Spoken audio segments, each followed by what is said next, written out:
नमस्कार आणि या सत्रात आपले स्वागत आहे. प्रभावी आणि आकर्षक शिक्षक अनुभव तयार करण्यासाठी प्रशिक्षकांसाठी व्यक्तिमत्व विकास समजून घेणे हे एक शक्तिशाली साधन असू शकते. हे सत्र प्रशिक्षक म्हणून तुम्ही किती प्रभावीपणे सांगू शकता त्यावर व्यक्तिमत्व समजून घेण्याचा सखोल प्रभाव शोधण्यात मदत करेल. उद्दिष्टे. या सत्राच्या शेवटी तुम्ही सक्षम व्हाल पर्सनॅलिटी डेव्हलपमेंट परिभाषित करण्यात, पर्सनॅलिटी डेव्हलपमेंट समजावून सांगण्यात आणि पर्सनॅलिटी डेव्हलपमेंट परिणाम करणाऱ्या महत्त्वाच्या घटकांची यादी करण्यात. चला सर्वप्रथम पर्सनॅलिटी म्हणजे काय ते पाहू. पर्सनॅलिटी म्हणजे गुण, वैशिष्ट्ये आणि विचार, भावना आणि वर्तनाच्या नमुन्यांचा अद्वितीय पॅटर्न जो प्रत्येक व्यक्तीला अद्वितीय बनवतो. यात आपण जगाशी, इतरांशी आणि स्वतःशी संवाद साधण्याचा मार्ग समाविष्ट करतो. व्यक्तिमत्व शाश्वत नसणे हे परिस्थितीनुसार कालांतराने विकसित होते. विविध परिस्थिती आणि उत्तेजनांना व्यक्तीच्या प्रतिसादांना आकार देते. आता वैयक्तिक विकास म्हणजे काय? वैयक्तिक विकास, ज्याला अनेकदा स्वसुधारणा किंवा स्व विकास म्हणून संबोधले जाते, म्हणजे एखाद्याचे कौशल्य, ज्ञान आणि गुण वाढवण्याचा जाणीवपूर्वक प्रयत्न. स्वतःशी सर्वोत्तम आवृत्ती बनणे हा आयुष्यभराचा प्रवास आहे. वैयक्तिक वाढीच्या प्रयत्नात व्यक्ती सक्रियपणे वाढीच्या संधी शोधतात, नवीन क्षमता आत्मसात करण्यासाठी आणि विद्यमान क्षमता सुधारण्यासाठी स्वतःला आव्हान देतात. खालील घटकांचा समावेश करून वैयक्तिक विकास साधला जातो: आत्मपरीक्षण, स्वतःचा शोध, ध्येय ठरवणे आणि कृती. स्वयंमूल्यांकन. येथे तुम्ही तुमची कौशल्ये, व्यक्तिमत्व आणि आवडीबद्दल शिकता. स्वमूल्यांकनाद्वारे तुमच्याकडे नेतृत्व कौशल्य आहे, जी सर्जनशीलतेची आवड आहे हे तुम्ही शोधू शकता आणि आत्मजागरूकता तुमच्या वैयक्तिक वाढीच्या प्रवासाला मार्गदर्शन करते. स्वतःचा शोध. येथे तुम्ही तुमची ताकद आणि कमकुवतता ओळखता आणि ही स्वतः खोलवर जाणून घेण्याची प्रक्रिया आहे. उदाहरणार्थ, तुम्हाला जाणवेल की तुम्ही समस्या सोडवण्यात उत्कृष्ट आहात, परंतु तुम्हाला वेळ व्यवस्थापनावर काम करणे आवश्यक आहे. स्वशोध तुम्हाला तुमच्या वैयक्तिक विकासाच्या प्रयत्नांवर लक्ष केंद्रित करण्यात मदत करते, जिथे त्यांची सर्वात जास्त गरज असते. ध्येय ठरवणे. ही अशी जागा आहे की जिथे तुम्ही अल्पकालीन आणि आजीवन उद्दिष्टे प्रत्यक्षात आणण्यासाठी विकसित करता.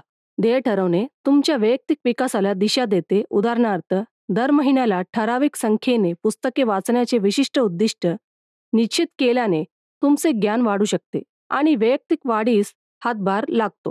कृती. यामध्ये वैयक्तिक विकासाची उद्दिष्टे साध्य करण्यासाठी ठोस पावले उचलून ते साध्य करण्यासाठी प्रयत्न करणे समाविष्ट आहे. उदाहरणार्थ, जर तुमचे ध्येय एक कुशल सार्वजनिक वक्ता बनणे असेल, तर कृतींमध्ये सार्वजनिक बोलण्याच्या कोर्समध्ये नामनोंदणी करणे, नियमितपणे सराव करणे आणि कार्यक्रमांमध्ये बोलण्यासाठी संधी शोधणे समाविष्ट असू शकते. आता वेगवेगळ्या पर्सनॅलिटीचे प्रकार पाहूया. सोप्या भाषेत समजून घेण्यासाठी व्यक्तिमत्वाचे हे दोन मूलभूत प्रकार पाहू: इंट्रोवर्ट आणि एक्स्ट्रोवर्ट. इंट्रोवर्ट लोक हे सामान्यतः इतर लोकांसोबत समाजात मिसळत नाहीत. ते एकटे वेळ घालवणे पसंत करतात आणि त्यांना स्वतंत्रपणे काम करायला आवडते. ते गर्दीच्या ठिकाणांऐवजी शांत कोपरे पसंत करतात आणि एकांत वातावरणात त्यांची ऊर्जा शोधतात. ते बोललेल्या संप्रेषणापेक्षा लेखी संप्रेषणात अधिक आरामदायक आणि प्रभावी आहेत. ते बोलण्यापूर्वी नेहमी विचार करतात. ते शेअर करण्यापूर्वी त्यांचे शब्द तपासून पाहतात.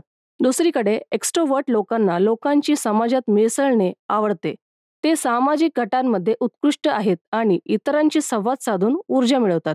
नैसर्गिक संभाषणात्मक स्वभावासह ते बोलके असतात आणि त्यांना अनेक मित्र असतात, ज्यामुळे एक खेळीमेळीचे वातावरण तयार होते. या लोकांना टीम आधारित कार्य सेटिंग्समध्ये त्यांच्या प्रक्षेपण, उत्साह आणि सकारात्मक कार्यसंघ गतिशीलता यामुळे मोठा उपयोग होतो. या दोन लक्षणांमध्ये अँबिवर्ट येतात. अँबिवर्ट ही अशी व्यक्ती आहे जी अंतर्मुख आणि बहिर्मुख अशा दोन्ही वैशिष्ट्यांचे प्रदर्शन करते. ते अष्टपैलू व्यक्ती आहेत जे सामाजिक परस्परांसंवादांचा आनंद घेऊ शकतात, परंतु एकट्या वेळेच्या मौल्यवान क्षणाचा देखील महत्त्व देतात. अँबिवर्ट सक्षम असतात. परिस्थिती आणि त्यांच्या ऊर्जेनुसार त्यांचे वर्तन नियोजित करतात. त्यांना विविध सामाजिक परिस्थितींमध्ये लवचिक आणि सामंजस्यपूर्ण बनवतात. हे सर्व भिन्न व्यक्तिमत्व गुण खालील घटकांची प्रभावित होतात: अनुवांशिक, पर्यावरण, शिक्षण आणि शिकणे आणि सामाजिक समवयस्क प्रभाव. या घटकांचा थोडक्यात तपशीलवार विचार करूया. अनुवांशिकता व्यक्तिमत्वाचे काही पैलू अनुवांशिकतेद्वारे वारशाने मिळतात. याचा अर्थ असा की काही वैशिष्ट्ये आणि पूर्वस्थिती तुमच्या कुटुंबाकडून प्रभावित होतात. उदाहरणार्थ, सर्जनशीलतेकडे तुमचा नैसर्गिक कल असू शकतो कारण ती तुमच्या कुटुंबात चालते, तुम्हाला कला क्षेत्रात करिअर करण्यासाठी प्रेरणा देते. पर्यावरण यामध्ये तुमचे संगोपन, सांस्कृतिक पार्श्वभूमी आणि तुमच्या पर्सनॅलिटीला आकार देण्यात महत्त्वाची भूमिका बजावणारे जीवनातील अनुभव यांचा समावेश होतो. जवळच्या समुदायात वाढल्याने तुमच्या पर्सनॅलिटीचा एक भाग म्हणून सामूहिकता आणि सहकार्याची भावना निर्माण होऊ शकते. शिक्षण आणि शिकणे. तुम्ही जे शिकता, तुमच्याकडे आलेले अनुभव आणि तुम्ही आयुष्यभर मिळालेले ज्ञान याचा पर्सनॅलिटीवर प्रभाव पडतो. उदाहरणार्थ, जर तुम्ही तुमच्या अभ्यासातून पर्यावरणविषयक समस्यांबद्दल खोल उत्कटता निर्माण केली तर तुमच्या पर्सनॅलिटीला पर्यावरणाबाबत अधिक जागरूक बनवू शकते. सामाजिक आणि सहकार्यांचा प्रभाव. तुम्ही ज्या लोकांसोबत आहात ते तुमची मूल्ये, विश्वास आणि वर्तन प्रभावित करू शकतात. उदाहरणार्थ, जर तुम्ही अत्यंत आरोग्याबाबत जागरूक असलेल्या मित्रांच्या गटाशी संबंधित करत असाल तर ते तुम्हाला निरोगी सवयी अंगीकारण्यास आणि त्यांना तुमच्या पर्सनॅलिटीचा एक भाग बनवण्यास प्रोत्साहित करू शकते. आता व्यक्तिमत्व विकासाची संकल्पना पाहू. पर्सनॅलिटी डेव्हलपमेंट हा वैयक्तिक विकासाचा उपसंच आहे. हे विशेषतः एखाद्याचे चारित्र्य, वर्तन आणि सामाजिक कौशल्य सुधारणे आणि वाढवणे हे लक्ष्य करते. ही एक सतत चालणारी प्रक्रिया आहे आणि त्यात एक व्यक्ती इतरांशी कसा संवाद साधते हे निर्धारित करणाऱ्या गुण, व्यक्ती आणि वर्तनावर कार्य करणे समाविष्ट आहे. यामध्ये आत्मविश्वास, संवादाची शैली, भावनिक बुद्धिमत्ता आणि शिष्टाचार यासारख्या पैलूंचा समावेश असू शकतो. ट्रेनर्ससाठी पर्सनॅलिटी डेव्हलपमेंटचा अभ्यास महत्त्वाचा आहे. हे त्यांना शिकवण्याच्या पद्धती तयार करण्यात, प्रभावीपणे संवाद साधण्यात, संघर्षांचे निराकरण करण्यात आणि विद्यार्थ्यांना त्यांच्या अद्वितीय व्यक्तिमत्वाच्या आधारे प्रेरित करण्यासाठी सर्वसमावेशक आणि अनुकूल शिक्षण अनुभव तयार करण्यात मदत करते. आता पर्सनॅलिटी डेव्हलपमेंट वर परिणाम करणारे महत्त्वाचे घटक शोधूया. पर्सनॅलिटी डेव्हलपमेंट हा एक आजीवन प्रवास आहे जो खालील घटकांनी प्रभावित होतो: आत्मजागरूकता, ध्येय ठरवणे, शिका, प्रभावी संवाद, भावनिक बुद्धिमत्ता, लवचिकता, स्वतःची काळजी आणि अनुकूलता. चला प्रत्येक घटक तपशीलवार पाहूया.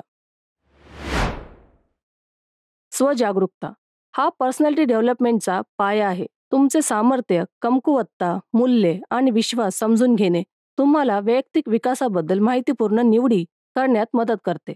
नियमितपणे आत्मनिरीक्षणात करत राहा. तुमचे विचार, भावना आणि अंतर्दृष्टी रेकॉर्ड करण्यासाठी जर्नल ठेवा. स्वतःला अधिक चांगल्या प्रकारे समजून घेण्यासाठी विश्वसनीय मित्र आणि मार्गदर्शकांकडून अभिप्राय घ्या. ध्येय ठरवणे. स्पष्ट, साध्य करण्यायोग्य उद्दिष्टे परिभाषित करा जी तुमची मूल्ये आणि आकांक्षांशी सुसंगत आहेत. ध्येय निश्चित करणे आणि त्यांचा पाठपुरावा केल्याने तुम्हाला उद्देश आणि दिशा मिळू शकते. वैयक्तिक आणि व्यावसायिक अशा दोन्ही अल्प मुदतीच्या आणि दीर्घकालीन उद्दिष्टांची यादी बनवा. सतत शिकणे. शिकण्याच्या आणि कौशल्य विकासाच्या संधीचा स्वीकार करा. यामुळे तुमचे ज्ञान तर वाढतेच, शिवाय तुमचा आत्मविश्वास आणि अनुकूलताही वाढते. आयुष्यभर शिकण्यासाठी वचनबद्ध राहा. हे तुमच्या स्वतःच्या विकासात गुंतवणूक करण्यासारखे आहे. अभ्यासक्रम, कार्यशाळांना उपस्थित राहा आणि वैयक्तिक आणि व्यावसायिक स्वारस्य असलेल्या क्षेत्रातील पुस्तके वाचा. प्रभावी संवाद. चांगले संबंध निर्माण करण्यासाठी आणि इतरांवर सकारात्मक प्रभाव टाकण्यासाठी मजबूत संभाषण कौशल्ये विकसित करा. सक्रिय ऐकण्याचा आणि संवादाचा सराव करा. तुमच्या प्रक्षेपण शैलीबद्दल अभिप्राय घ्या आणि आवश्यक नियोजन करा. भावनिक बुद्धिमत्ता. तुमच्या भावना समजून घेणे आणि व्यवस्थापित करणे तसेच इतरांबद्दल सहानुभूती दाखवणे वैयक्तिक आणि परस्पर वाढीसाठी महत्त्वाचे आहे. तुमचे भावनिक ट्रिगर ओळखून आणि तुमच्या प्रक्रियांचे नियमन करून तुमची भावनिक बुद्धिमत्ता विकसित करा. तुमच्या संभाषणामध्ये सहानुभूती आणि समजूतदारपणाचा सराव करा. लवचिकता. लवचिकता म्हणजे अडथळे आणि संकटातून सावरण्याची क्षमता. आव्हानांवर मात करण्यासाठी आणि सकारात्मक दृष्टिकोन राखण्यासाठी लवचिकता विकसित करणे आवश्यक आहे. शिकण्याच्या आणि वाढीच्या संधी म्हणून अडथळ्यांची पुनर्रचना करून लवचिकता विकसित करा. स्वतःची काळजी. शारीरिक आणि मानसिक आरोग्य राखण्यासाठी स्वतःच्या काळजीला प्राधान्य द्या.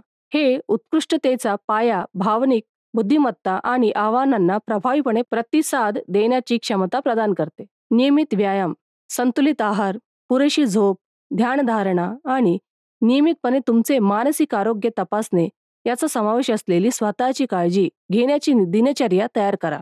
अनुकूलशीलता. बदलत्या परिस्थितीशी जुळवून घेण्याची क्षमता आणि नवीन अनुभवांमधून शिकण्याची क्षमता वैयक्तिक विकासासाठी आवश्यक आहे. बदल स्वीकारा आणि आव्हानांना वाढीच्या संधी म्हणून पहा. तुमच्या कम्फर्ट झोनमधून बाहेर पडा आणि नवीन अनुभवांसाठी खुले व्हा.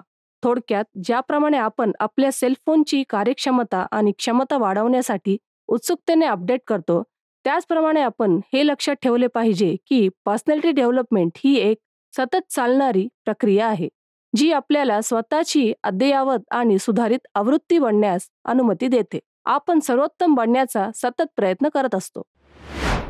हे आम्हाला या सत्राच्या शेवटी आणते. या सत्रात आम्ही शिकलो व्यक्तिमत्वाची व्याख्या, व्यक्तिमत्व विकास आणि व्यक्तिमत्व विकासावर परिणाम करणारे महत्त्वाचे घटक. पाहिल्याबद्दल धन्यवाद. भेटू पुढच्या सत्रात.